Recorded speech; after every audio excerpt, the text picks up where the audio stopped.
안녕하세요. 송석훈 목사입니다. 한 주간 잘 지내셨습니까? 지난주에 비전 통독 오리엔테이션 시간을 가졌습니다. 이번 주서부터 본격적인 성경 통독이 시작됩니다. 성경을 창세기서부터 읽게 되는데요. 왜 성경을 읽어야 하는지를 먼저 알고 시작하는 것이 유익하리라 생각합니다. 성경을 읽는 목적은 단순히 지식을 쌓기 위해서가 아닙니다. 그것은 영생을 얻기 위해서입니다.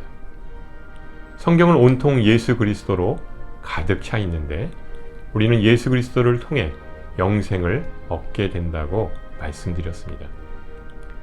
성경 통독을 하면서 놀라운 것은 예전에 보이지 않던 예수 그리스도라는 보화를 발견하게 된다는 사실입니다.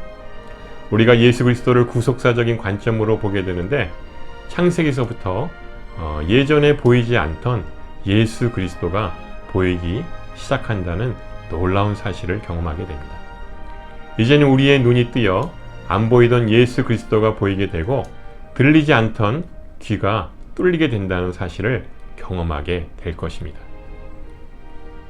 사람들은 이 시대에 종교개혁이 일어나야 한다고 말합니다. 기독교 역사를 보면 끊임없는 변화와 개혁이 있었습니다. 하지만 진정한 종교개혁은 내가 매일 성경을 읽는 것으로부터 시작된다라고 말씀드리고 싶습니다. 내가 성경을 읽게 되면 하나님의 말씀이 내 안에 나의 영혼과 관절과 골수를 찔러 쪼개며 나를 새롭게 변화시킬 것입니다. 이것이 진정한 종교개혁의 시작이라고 말씀드리고 싶습니다. 그러면 하나님의 말씀이 기준이 되어서 나의 삶이 좌로나 우로나 치우치지 않고 하나님의 뜻을 분별하여 온전한 하나님의 백성으로 살아가게 될 것입니다. 이번 주 진도는 창세기와 출애굽기 24장까지입니다. 이제 창세기를 시작하겠습니다. 창세기는 성경 제일 첫 번째 책입니다. 시작의 책이라고 말할 수 있습니다. 우주의 시작이 기록되어 있고요. 또 세상이 시작되었습니다. 인류의 시작, 또 결혼의 시작, 죄악의 시작, 은혜의 시작, 또 문명과 나라의 시작, 또 언약 백성의 시작이 이 창세기 안에 담겨져 있습니다. 창세기는 히브리어로 베레시트라고 말합니다. 이것은 태초에라는 뜻이죠. 창세기를 읽기 전에 먼저 읽어야 할 책이 있는데 그것이 바로 성경의 맨 마지막 책인 요한계시록입니다. 요한계시록은 우리들에게 종말에 임하는 새하늘과 새 땅을 말합니다. 그것은 창세기의 에덴 동산의 회복으로도 해석할 수가 있습니다. 그래서 우리는 요한계시록의 말씀이 예정된 종말이라고 말합니다. 어쩌다 잘못된 상황으로 다가오는 종말이 아닌 태초부터 예정된 종말이라고 말할 수 있습니다. 또한 창세기는 계획된 창조라고 말할 수 있는데요. 우연히 만들어진 창조가 아니라 이미 이전부터 계획되어 있어서 우리 인간을 구원하시기 위한 하나님의 원대한 계획이었다는 사실을 알게 됩니다. 창세기에 나오는 이 삼위일체 하나님은 원래 완벽한 관계를 이루고 계셔서 굳이 인간을 창조하지 않아도 되었습니다. 하지만 우리 인간을 너무나도 사랑하셔서 우리를 하나님의 형상대로 만드셨습니다. 그러나 사람은 하나님의 사랑을 배반하여 불순종의 죄를 짓고 죽을 수밖에 없는 존재가 되고 말았습니다. 하지만 하나님은 우리를 포기하지 않으시고 끝까지 사랑하셨습니다. 자기 아들 예수 그리스도를 이 땅에 보내시기까지 우리를 구원하시고야 말겠다는 그 극진하신 사랑을 깨닫게 됩니다. 창세기는 하나님이 우리를 얼마나 사랑하시는지 그 하나님의 마음을 깨닫게 하는 책이라고 말할 수 있습니다. 창세기는 우리가 누구인가 라는 질문으로 모세에 의해 쓰여진 책입니다. 오늘날 자신들이 이집트의 노예에서 자유인으로 이집트를 탈출해 있는 것을 알게 되었습니다. 사실 그들은 이집트에서 태어나서 평생을 살며 당연히 이집트의 노예로 사는 운명인 줄을 알았습니다. 그런데 어느 날 자신들은 광야에서 생활하고 있었고 가나안 땅을 향해 나아가는 것을 보고 궁금해했습니다. 우리는 과연 누구인가? 이집트의 노예인가? 아니면 하나님의 백성인가? 자신들의 정체성을 찾기 위해 쓰여진 책이 바로 이 창세기라고 말할 수 있습니다. 창세기는 인류 역사와 인물 역사로 나누어집니다. 이는 4대 사건과 4대 인물로 구조를 세울 수가 있습니다. 창조, 타락, 홍수, 바벨탑의 4대 사건과 아브라함, 이삭, 야곱, 요셉의 4대 인물로 구성되어 있다고 볼 수 있습니다. 성경은 각 책마다 제목이 있는데 비전 통독에서는 창세기의 제목은 여자의 후손 예수 그리스도입니다. 창세기를 보면 여자의 후손 예수 그리스도가 우리를 구원하시기 위한 계획이라는 사실을 알 수가 있습니다. 예수 그리스도는 하나님의 아들로서 하나님의 비밀이라고 말할 수 있습니다. 영원한 사랑과 함께 에덴 동산에서 동행하며 살고 싶으셨는데 인간의 죄악으로 인해 더럽혀진 사랑과 함께 살 수가 없게 되었습니다. 그렇지만 우리를 포기하지 않으시고 끝까지 사랑하시기 위해 독생자 예수 그리스도를 이 땅에 보내시어 우리를 위해 십자가에 달려 돌아가시기까지 우리를 사랑하시는 것을 보게 됩니다. 4대 사건은 1장부터 11장까지입니다. 이것을 원역사라고 말합니다. 창조 사건 이후 인간은 죄를 짓고 타락하여 에덴 동산에서 쫓겨나와서 하나님과의 관계가 끊어져 버리고 맙니다. 하지만 하나님의 은혜로 여자의 후손인 예수 그리스도를 이 땅에 보내주시는 것을 예표하고 있습니다. 또한 4대 인물을 통해 장차 이스라엘 민족을 통해 언약을 맺으시고 인물을 통해 예수 그리스도를 점진적으로 드러내게 되는 것을 알 수가 있습니다. 창조 사건에 보시면 선악과 나무가 나옵니다. 많은 질문들이 왜 하나님이 골치 아프게 선악과를 만드셨는가입니다. 선악과를 만드신 이유는 우리들에게 자유의지를 주셨기 때문입니다. 자유의지는 불순종의 자유도 포함됩니다. 선악과는 하나님이 사람의 주인이라는 사실을 잊지 말라고 주신 것입니다. 하지만 우리는 자기 자신이 주인이 되고 싶어서 하나님과의 명령을 거역합니다. 아담과 하와가 에덴 동산에서 쫓겨났을 때 화영검을 생명나무에 둘러서 지키게 하십니다. 이것은 죄인인 채로 영생의 열매를 먹어서 영원히 저주받게 하지 않으시려는 하나님의 은혜이고 사랑입니다. 생명나무는 바로 예수님입니다. 예수님은 우리를 위해서 십자가에 달려 돌아가심으로 우리를 구원하시고 또 영생을 주셨습니다. 이것이 하나님의 놀라운 지혜입니다. 아담과 하와의 죄악이 점점 장성하여 그의 아들인 가인이 동생 아벨을 죽이는 사건으로 확대됩니다. 점점 세상에 죄악이 관영하는 시기가 되었습니다. 하나님은 인간의 죄악을 더 이상 주고 보실 수가 없어서 물로 세상을 쓸어버리십니다. 홍수 사건으로 인해 이 땅에 호흡이 있는 것들은 모두 숨이 끊어져 죽어버리고 맙니다. 오직 노아의 가족들만 살아남게 됩니다. 바벨탑 사건은 인간의 교만으로 하나님을 대적함으로 인해 큰 탑을 쌓게 됩니다.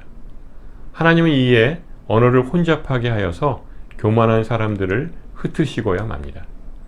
이 사건은 후에 사도행전 2장의 오순절 성령 강림 사건을 통해서 성령으로 인간의 언어가 다시 하나가 되게 해주시는 사건이 됩니다. 4대 인물의 첫 번째 인물은 아브라함입니다. 그는 믿음의 조상으로 유명합니다. 하지만 아브라함은 처음부터 믿음이 좋은 인물이 아니었습니다. 기근이 들자 자신의 아내인 사라를 팔아서 목숨을 부지하려고 하는 파렴치한이었습니다. 그러나 그가 하나님을 믿어 하나님이 그를 의롭다 인정하여 주심으로 인해서 그가 믿음의 사람으로 변화되어 가는 것을 보게 됩니다. 결국 자기 아들 이삭을 하나님께 번제로 바칠 만큼 순종의 사람이 됩니다. 이삭은 예수님을 예표하는 인물입니다. 모리아 산에서 번제물로 자신을 바친 것은 십자가의 제물로 바쳐진 예수님을 떠오르게 합니다. 야곱은 우리의 성품과 가장 닮은 사람으로 자기의 성공을 위해서는 수단과 방법을 가리지 않는 인물입니다. 그러나 연단의 과정을 통해서 이스라엘이라는 이름을 갖게 되고 12지파의 시조가 됩니다. 요셉은 형들의 시기와 질투로 인해 애굽의 노예로 팔려가는 억울한 일을 당합니다. 그러나 합력해서 선을 이루시는 하나님의 은혜로 이스라엘 민족을 구원하시는 큰 구원의 의미가 담겨져 있게 됩니다. 요셉은 형들의 잘못을 용서하고 기근을 피해 애굽의 이스라엘 백성들을 정착하게 합니다. 이것은 우리에게 때론 이유를 알 수 없는 고난과 역경을 당하지만 이러한 고난과 역경이 나에게 유익이 될 수 있다는 것을 알려줍니다. 창세기를 읽고 난 후에 우리는 창조의 목적이 창세기에 없다는 사실을 발견할 수가 있습니다. 그럼 어디에서 발견할 수 있을까요? 창조의 목적은 이사야서 45장 8절에 보면 우리를 구원하시기 위함이라고 말합니다. 왜 그러셨을까요? 그것은 성경을 끝까지 다 읽게 하기 위함입니다. 성경은 마치 하나의 스토리로 된 한 권의 책이라고 말할 수 있습니다. 처음부터 끝까지 다 읽어보아야 비로소 그 의미를 다 알 수가 있습니다. 그래서 우리는 성경을 통독해야만 합니다. 하나님은 아브라함을 갈대아 우르에서 부르셔서 가나안 땅으로 인도하십니다. 그 여정의 거리가 무려 1500km나 된다고 합니다. 아브라함은 이렇게 먼 거리를 하나님의 부르심에 순종하며 나아갑니다. 역사적으로 보면 이스라엘 백성들은 후에 다시 바벨론으로 끌려갑니다. 이스라엘이 멸망하고 나서 바벨론 포로로 끌려갑니다. 바벨론은 세상 나라의 상징입니다. 우리는 바벨론이라는 세상에 들어가서 세상을 변혁시키는 사명을 갖고 있습니다. 성경은 많은 족보들이 등장합니다. 이렇게 많은 족보들이 등장하는 것은 하나님이 이스라엘 백성들을 택하셔서 예수 그리스도를 통해 구원의 역사가 어떻게 흘러가는 것인지를 보여주기 위함입니다. 성경에 보면 두 가지 길을 우리에게 보여줍니다. 하나는 생명의 길이고 하나는 사망의 길입니다. 우리는 어떤 길을 선택해야 할까요? 성경은 사망의 길인 뱀의 후손의 길을 보여줍니다. 가인과 이스마엘과 에서로 이어지는 계보가 사망의 길입니다. 또 하나의 길은 생명의 길로 여자의 후손의 길을 보여줍니다. 아벨과 이삭과 야곱으로 이어지는 계보가 생명의 길입니다. 예수님은 우리의 길과 진리와 생명이 되십니다. 우리가 길이 되신 예수 그리스도를 따라 순종하며 나아가게 되면 우리는 결국 진리와 생명 되신 예수님과 함께 왕노릇하며 구원의 은혜를 얻게 될 것입니다. 이제 출애굽기를 살펴보도록 하겠습니다. 출애굽기는 모세오경의 두 번째 책입니다.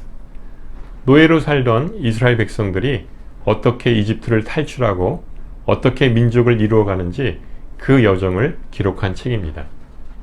출애굽기는 탈출 사건과 언약 사건으로 나누어집니다. 탈출 사건인 출애굽 과정은 1장에서 18장까지로 10가지 기적과 6월절 어린 양을 보여줍니다.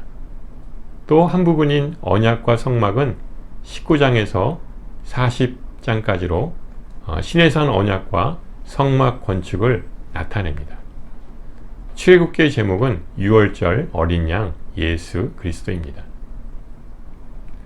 하나님은 노예 상태로 430년 동안 애굽에서 고통당하는 이스라엘 백성들의 신음소리를 들으시고 구원해 주십니다. 하나님은 모세를 지도자로 세우시고 이스라엘 백성들을 애굽에서 탈출시킵니다.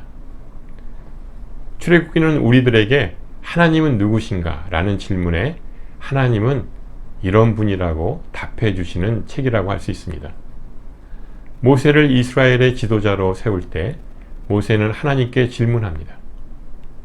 파라오가 하나님이 누구냐고 물었을 때 어떻게 대답해야 합니까? 질문합니다. 이때 하나님은 모세에게 나는 스스로 있는 자라고 대답하십니다. 이스라엘의 백성들은 하나님보다 파라오를 더 두려워했습니다. 왜냐하면 이스라엘 백성들을 430년 동안 실질적으로 지배했던 존재는 살아있는 신인 파라오였습니다. 이 때문에 하나님은 자신의 존재가 어떠한지 알려줄 필요가 있었습니다. 하나님은 이스라엘 백성들과 이집트 왕 파라오와 이집트 백성들에게 하나님이 어떠한 존재인지 알게 해주십니다. 이것은 여호와 하나님과 파라오와의 대결을 뜻하는 신들의 전쟁이었습니다. 하나님은 10가지 재앙을 통해 이집트의 파라오와 이집트 백성 그리고 이스라엘 백성들에게 자신의 존재를 확실하게 알려주십니다. 여기서 말하는 10가지 재앙은 평소 이스라엘 사람들이 숭배하던 우상들이었습니다. 지금도 세상은 파라오의 시스템에 의해 작동됩니다. 파라오 한 사람이 되기 위해서 끊임없는 경쟁을 하고 위로 높이 오르려는 무한 경쟁의 시대에 살고 있는 것과 똑같습니다. 지금의 시대는 최후의 성공을 위해서 끊임없는 경쟁과 이기심으로 우리의 삶을 피폐하게 만드는 것입니다. 하나님은 이러한 파라오의 시스템을 깨뜨려 버리시기를 원하십니다. 하나님은 우리가 이 땅에서 하나님을 경외하고 행복하게 살아가기를 원하십니다. 10가지 재앙의 마지막인 장자의 죽음으로 인해서 파라오는 이스라엘 백성들을 풀어줍니다. 만약 10번째 재앙까지 거부했다면 이스라엘의 백성들과 왕은 모두가 다 멸망당하고 말았을 것입니다. 파라오는 10번째 재앙으로 인한 두려움 때문에 이스라엘 백성들을 풀어주지만 곧 마음이 완악해져 추격을 합니다. 하나님은 홍해를 가르시고 이스라엘 백성들을 무사히 건너가게 하십니다. 뒤쫓아오던 이집트 군사들을 모두 물속에 수장시켜버리는 엄청난 기적을 행하십니다. 출애굽기는 구속사적인 관점에서 보면 죄인이 어떻게 구원을 받게 되는지 그 방법을 제시하는 책이라고 할 수 있습니다. 10가지의 기적과 유월절 어린 양 사건은 예수 그리스도의 십자가 사건을 예고한다고 할 수 있습니다. 오직 유월절의 어린 양 사건을 통해 이스라엘 백성들이 구원을 받았듯이 우리는 유월절 어린 양 대신 예수 그리스도의 십자가로 인해 구원받은 존재입니다. 출애굽의 핵심이 유월절 어린 양인 것처럼 구원의 핵심은 예수 그리스도의 십자가의 죽으심과 부활하심이라고 할 수 있습니다. 이스라엘 백성들이 마른 땅처럼 건너온 홍해 사건은 세례를 예표하는 행위이며 또 시내산에서 받은 십계명 돌판의 언약은 이제 구원받은 백성들이 이 땅에서 하나님의 백성으로 지켜야 할 하나님의 법이라고 할 수 있습니다. 하나님과 이스라엘 백성들은 시내산 언약을 통해 계약 관계가 성립되어 언약 백성으로 지켜야 할 의무가 생기게 되었습니다. 하지만 이스라엘 백성들은 하나님의 율법을 받으러 올라간 모세가 40일 동안 돌아오지 않자 아론을 협박하여 우상 금송아지를 만들어 섬깁니다. 이것을 본 하나님은 분노하며 이스라엘 백성들을 진멸시키려고 합니다.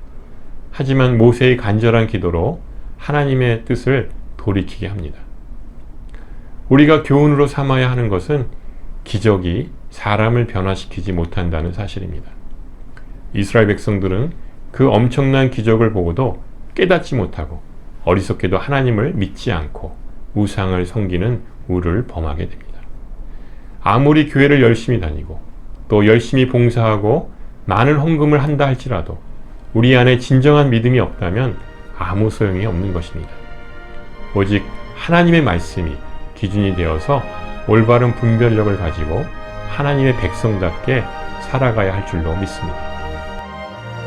출애굽기 25장 이유는 다음 시간에 설명드리도록 하겠습니다. 한 주간 성경 통독을 통해 큰 은혜 받으시기를 주님의 이름으로 축원합니다. 감사합니다.